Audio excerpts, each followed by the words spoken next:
What is up, guys? Welcome back to a brand new Pokemon Go news alert. Today we're going to be talking about quite a bit we got from a press release Niantic released to a whole bunch of news outlets. Let's get right into it. So first off, I do want to mention that a lot of this information came from the Sylph Road subreddit. Now, some of it did come from my own researching because I did go and check a lot of the links where things were mentioned about Pokemon Go and read through quite a few of the articles myself. So I'm going to be rounding up my own thoughts on things and using some of the sort of bullet points that they had as well. So first off, we have confirmation now that the rest of the generations in Pokemon will eventually be added to Pokemon Go, but they will not be there from the beginning of the game. We are going to have access to most of the first generation of Pokemon, but not all of first generation, and it's unclear how they're going to be giving us access to the rest of the Pokemon in first generation at this point in time. Next up, Niantic apparently wants to have a global release for Pokemon Go, which basically just means they're going to be releasing it all over the world at the same time, which again is something that's pretty awesome that we were looking forward to and hoping would happen,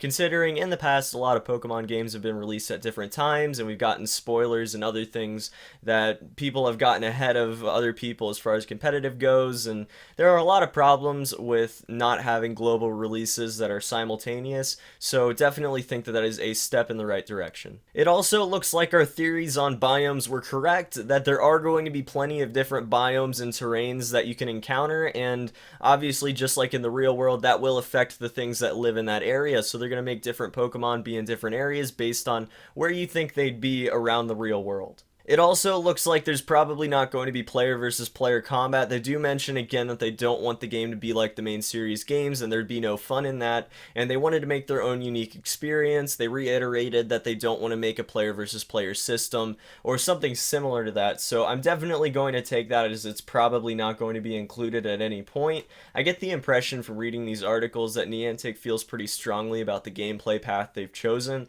so probably not going to get PvP. I'm totally okay with that though. It also looks like there are going to be team attacks against certain gyms where you have to have a lot of different people with you of your team to be able to attack the gym and take them down.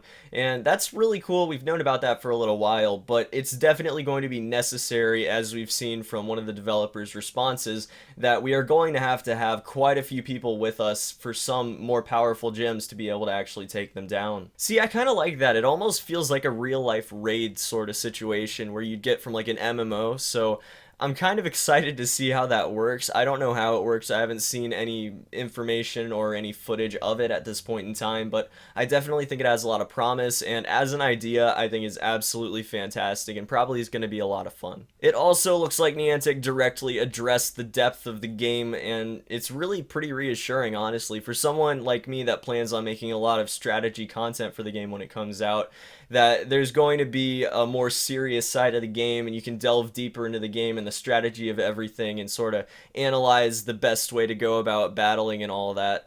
It says, and I quote, "You can have leagues of experienced trainers battling at gyms and doing more advanced things in the game." So that's directly from John Hank himself, so I definitely think it's very reassuring for the strategists of Pokemon Go that we're going to have a place. It's going to be something that's more friendly to the strategic player as well as the casual player. Another thing we talked about a very, very long time ago, way before the beta even came out or anything, was region-specific spawning. Basically just the idea that certain Pokemon will only appear in certain places around the world, and I don't mean by like biomes, which they already are going to be defined by, but I mean actual places. Like, it's said that Kangaskhan can only be found in Australia at this point, which is very cool. I think that's absolutely fantastic, and I want more examples of that sort of idea of just generally region-specific Pokemon. I think that's absolutely fantastic. Again, they reiterate that in-app purchases are not going to be necessary. They're not going to be pay to win, but they are there to sort of push forward players that want to spend a few dollars here and there, sort of just give them a little bit of a boost. So basically it's just going to be like a multiplier on time and not necessarily just straight pay to win, which I do like. Finally, we got the information that we aren't going to have trading right off the bat. That is a little disappointing. I know a lot of you guys are probably going to be disappointed that when the app releases, we're not going to be able to trade with all of our friends and everything.